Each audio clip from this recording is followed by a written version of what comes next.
आपण जो विषय घेतलेला आहे तो म्हणजे सुख हा माझा जन्मसिद्ध हक्क आहे.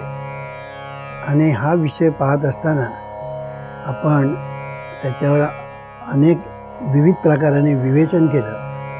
आणि आता आपण सध्या जो विषय घेतो आहोत तो म्हणजे ज्याला आपण मानसिक सुख असं म्हणतो. ते मानसिक सुख जर आपल्याला मिळवायचं असेल तर त्याला उपाय काय? त्याला उपाय एकच आहे, दुसरा उपाय नाही. तो म्हणजे पुण्य संपादन करणं.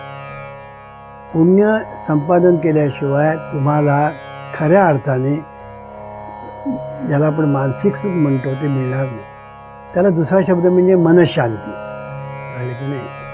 तर तुम्ही मनशांती मिळवण्यासाठी कितीही आणि कुठेही एक 10 दिवसासाठी किंवा एक आठवड्यासाठी आणि कुठेतरी जाऊन तुम्ही ध्यानधारणा केली, पुन्हा परत आलात ना तर संसारातली सगळी भूतं तुमच्या मानेवर बसणार. तेव्हा तो मार्ग नव्हे हे आपण लक्षात ठेवलं पाहिजे. ते करू नये असं नव्हे, ते करायला हरकत नाही, ते काय वाईट आहे अशातलाही भाग नाही. पण त्याने तुमच्या जीवनातले प्रश्न सुटणार नाही हे मला सांगायचं.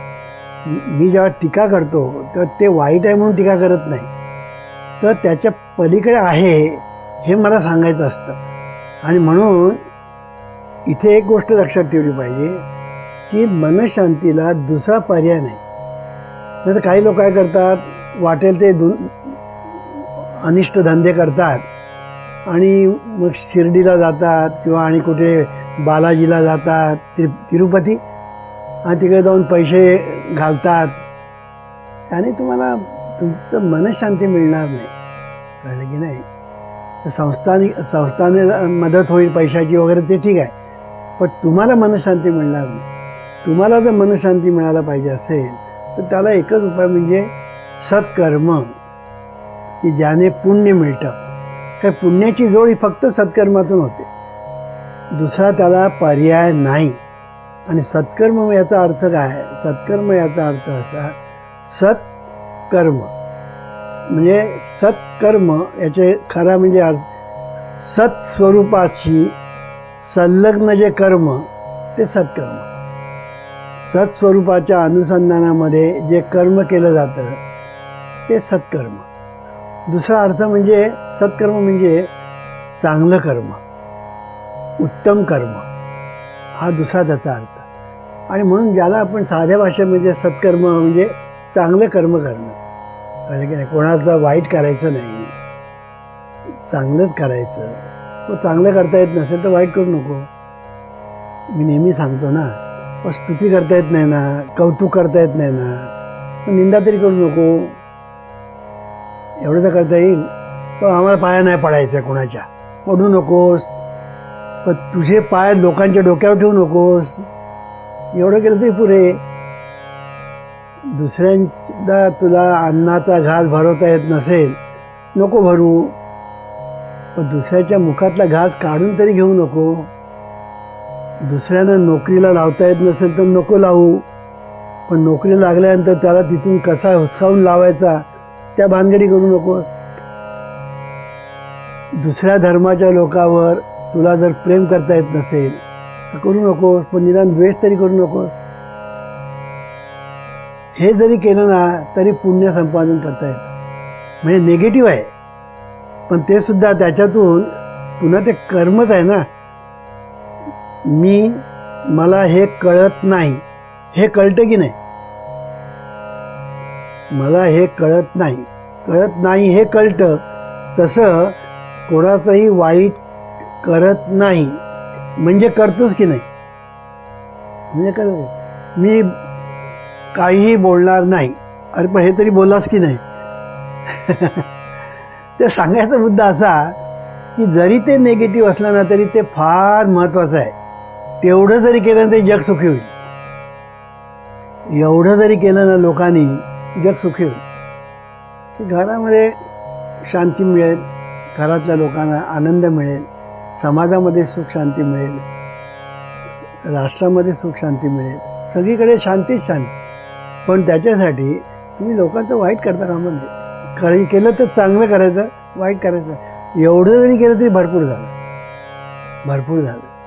तर सांगायचा मुद्दा असा, जर कोणाचंही वाईट न करता जर पुण्य मिळतं तर लोकांचं भलं करून किती पुण्य मिळेल? गणित करा ना. लोकांचं भलं करून तुम्हाला किती पुण्य मिळेल? अगणित पुण्य मिळेल. आणि म्हणून मी मागल्या खेपेला सांगितलं की पाप ते परपीडा, पुण्य ते परोपकार. हे सर्वात उत्तम पुण्य मिळवण्याचे मार्ग म्हणजे परोपकार.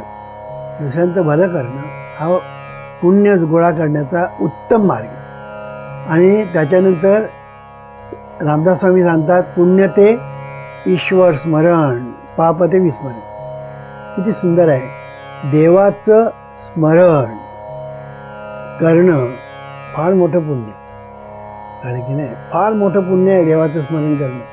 पण लोकांना देवच माहीत नाही, लोकांना देवच माहीत नाही. त्यामुळे आपण नामस्मरण करणं आणि ईश्वर स्मरण करणं याच्यातला जो फरक आहे तो फरक मी सांगणारच आहे. पण लक्षात ठेवायचं की नामस्मरण आणि ईश्वर स्मरण या दोन गोष्टी एक नाही, या दोन गोष्टी भिन्न आहेत. म्हणून सुरुवातीला मी सांगितलं नामस्मरण कर, ईश्वर स्मरण ही पुढली पायरी झाली, ही पुढली पायरी झाली. पहिली पायरीवर तर राहा, मग दुसऱ्या पायरीवर पाय ठेव. पहिलं तुला गम बन तर येऊ द्या, मग नंतर आपण पुढला अभ्यास करू. तसं आहे ते. मग येईल तैसा बोल रामकृष्ण हरी. पण हे कमी आहे असं जर लोकांना वाटत असेल तर ते चूक आहे. म्हणून मागल्या केव्हा सांगितलं की जिव्हेवर देवाचं नाव येणं हे फार महत्त्वाचं आहे. आणि म्हणून ह्याच्यासाठी आम्ही काय उपाय केला, मोजून कर. 1000 वेळा देवाचं नामस्मरण कर, 1000 वेळा प्रार्थना म्हण, असं आम्ही सांगतो. कारण की नाही तर लोकांना असं वाटतं बा मोजून करणं हे काय बरोबर नाही, असं काही लोकांना असं वाटतं. कारण की मग त्याला ते उदाहरणं देतात. आई काय लेकराचा जप करते, पण आईला लेकराचं नेहमी स्मरण असतं. पतिव्रतेला पतीच्या नामाचा काय जप करावा लागतो, तिला त्या पतीचं स्मरण असतं. मला सांगायचा मुद्दा असा, ही जी उदाहरणं देतात ना हीच चुकीची आहेत. कुठलीही उदाहरणं कुठेही देता कामा नये. कळलं की नाही? दृष्टांत आणि सिद्धांत यांचा मेळ पडला पाहिजे. आणि तो मेळ कसा की इथे कसं आहे, इथे संसारामध्ये पती हा आधार आहे पत्नीचा. त्यामुळे पतीचा आधार असल्यामुळे पती हे सर्वस्व आहे तिचं.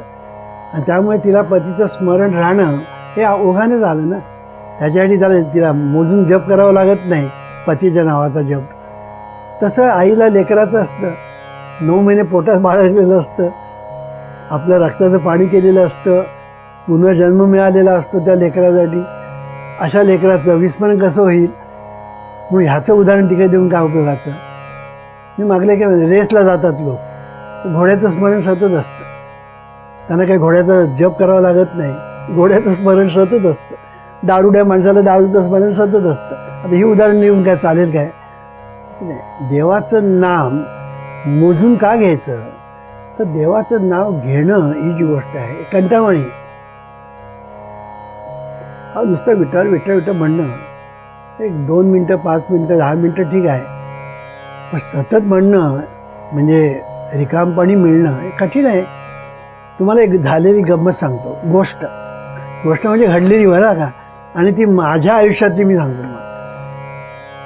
एकदा काय झालं, एक माणूस चांगला विद्वान, कळलं की नाही, संस्कृतचा स्कॉलर, म्हणजे असा तसा नाही, समाजामध्ये प्रतिष्ठा मिळवलेला, नाटकामध्ये काम करणारा, प्रतिष्ठा मिळवलेला विद्वान, संस्कृतचा स्कॉलर, डबल ग्रॅज्युएट, कळलं की नाही, असा एक माणूस. आणि मला म्हणाला, मी नाव सांगत नाही, मला वामनराव, मला देवाचा साक्षात्कार व्हावा अशी इच्छा आहे, तुम्ही मला करून द्याल का? म्हणजे 100%. फक्त मी सांगतो तेवढं करायचं. म्हणाला मी करीन ना. मग आले ते आमच्याकडे. मग मी त्यांना काय सांगितलं, तू फक्त पहिली पायरी तुला सांगतो, पुढली पायरी नंतर. तू फक्त 20 मिनटं नुसतं विठ्ठल विठ्ठल विठ्ठल विठ्ठल विठ्ठल विठ्ठल विठ्ठल असं 20 मिनटं म्हणायचं. बाकी बाकी काय नाही. मग हे काय म्हणाला सोपं आहे, कळलं की नाही. हे काय म्हणाला वामनराव हे सोपं आहे, एवढं केलं नाही होईल म्हटलं. झालं, गेला घरी.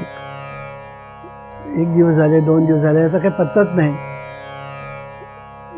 काही दिवसानंतर मी त्या साहित्य संघामध्ये माझी प्रवचनं होती त्यावेळेला. त्या साहित्य संघामध्ये तो आला. मी त्याला पाहिल्यावर त्याला पकडला. त्याला म्हटलं इकडे ये. काय 20 मिनटं नामस्मरण करतोस की नाही? नाही हो, मला ते जमत नाही म्हणाला. मग कळलं की मी केला प्रयत्न, पण 20 मिनटं काय माझ्याच्याने होत नाही. आता तो ईश्वर साक्षात्कार मला होणं शक्य नाही. हे मी काय सांगतो आहे, आता 20 मिनटं नामस्मरण काय कठीण आहे का? पण ते सुद्धा जमत नाही. आणि या संस्कृत स्कॉलर, कळलं की नाही, पुन्हा ब्राह्मण, मग तो साधा नाही, पुन्हा ब्राह्मण मनुष्य. हे मी का सांगतो आहे की देवाचं नामस्मरण करणं ही गोष्ट सामान्य नाही, हे मला पटवून द्यायचे. सामान्य गोष्ट नाही. आणि म्हणून जयांची भोजे नाम नाचत असे माझे, जे जन्मसहस्री ओळखिते एक वेळा. इथे भोजे हा शब्द वापरलाय. त्याच्यामध्ये पुन्हा ज्ञानमाची मेघ आहे, आवडीने.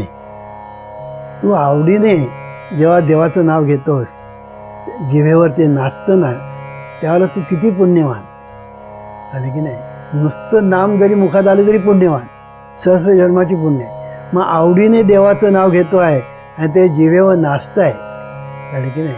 हे जिभेचं महत्त्व ज्ञानेश्वर महाराजांना फार आहे, कळलं की नाही. हरिमुखे म्हणा, हरिमुखे म्हणा, कळलं की नाही. संसारी असोनी जिव्हे वेग करी, वेदशास्त्र उभारी बाया सदा. हे जिव्हेचं महत्त्व या संतांना बरोबर कळलं, कळलं की नाही. संतांना जिव्हेचं महत्त्व बरोबर कळलं. आणि म्हणून त्यांनी सर्वांना सोडलं आणि जीभ धरली. त्यांनी काय केलं, सर्वांना सोडून दिलं, कळलं की नाही. तू योग करू नकोस, याग करू नकोस, निरनिराळे विधी करू नकोस. योग याग विधी येणे नोये सिद्धी, वायाची उपाधी दंभधर्म म्हणून सांगितलं. किंवा नामजपयज्ञ तो परम, बाधू न शके स्नानादी कर्म, नामे पावन धर्म नाम परब्रह्म वेदार्थे. तेव्हा जिवेचं महत्त्व या संतांना बरोबर आणि जीभ धरली ना की सगळं काम होणार. हे बघा, म्हणून संत एकांती वैसले, सर्व सिद्धांत शोधिले, ज्ञानदृष्टी अवलोकिले, सार काढिले निवडून, ते श्रीहरीचे नाम, सर्व पातका करी भस्म, अधिकारी उत्तम आणि अधम, चारी वर्ण नर नारी. सुंदर सांगितलं. शोध लावला. आता जगामध्ये किती शोध लागले आत्तापर्यंत, मोठमोठे शोध लागले. पण माझ्या मते सर्वात मोठा शोध 2 आहेत. एक ईश्वर सर्वभूतानां, मोठा शोध, कारण याच्यासारखा शोध दुसरा जगात नाही. ईश्वर सर्वभूतानां हृदये अर्जुन तिष्ठ. काय सुंदर शोध आहे. आणि दुसरा नाम, देवाचं नाम घ्या, तुमचा उद्धार होईल, हा दुसरा शोध. हे 2 शोध माझ्या मते सर्वात श्रेष्ठ. मग जगामध्ये आतापर्यंत जे शोध लागले, मग ते टेलिफोन असेल, आताचा तो कोण मोबाईल असेल, विमान असेल, आणि कुठले असे चंद्रावर जाण्याचा शोध म्हणा, सगळे शोध. ह्या सगळ्यापेक्षा मी म्हणेन हे 2 शोध मोठे. हे 2 शोध मोठे. कारण त्याने चंद्रावर कोण जाणार? थोडेच लोक जाणार का? सगळे जाणार आहेत का? पण नामाने सर्वांचा उद्धार. ईश्वर आपल्या हृदयामध्ये आहे प्रत्येकाच्या. पुन्हा प्रत्येक म्हणजे फक्त माणूस नव्हे, भूत मात्र. ईश्वर सर्व भूतानां, म्हणजे भूतमात्रामध्ये ईश्वर भरलेला आहे. काय शोध आहे. मला वाटतं ह्याच्यापेक्षा आणि शोध काय असतं की भूतमात्रामध्ये ईश्वर आहे. म्हणून भूतमात्रामध्ये मी मागल्या काही पर्यावरण म्हणतात ना, त्या पर्यावरणात आणि या भूतमात्रामध्ये ईश्वराचा संबंध आहे की तुम्ही प्राण्यानं मारू नका. वाघ जरी मेले तरीसुद्धा पर्यावरण बिघडेल. हरणं गेली, पर्यावरण बिघडेल. वृक्षतोड केली, पर्यावरण बिघडेल. अशा तऱ्हेने पर्यावरणामध्ये भूतमात्रामध्ये ईश्वर भरलेला आहे आणि पर्यावरण हे दोन्ही एकच आहे, हा जीवनविद्येचा शोध आहे. म्हणून पर्यावरण हाच नारायण, तो सत्य नारायण, असा जीवनविद्येचा शोध आहे. तर पर्यावरण आणि निसर्ग याच्यामधला जो भेद आहे तो भेदही महत्त्वाचा आहे की निसर्ग डोळ्याला दिसतो, पर्यावरण डोळ्याला दिसत नाही. कळलं की नाही? म्हणून निसर्गामध्ये, निसर्ग कशाला म्हणतात? जे नैसर्गिक पद्धतीने निर्माण होतं तो निसर्ग.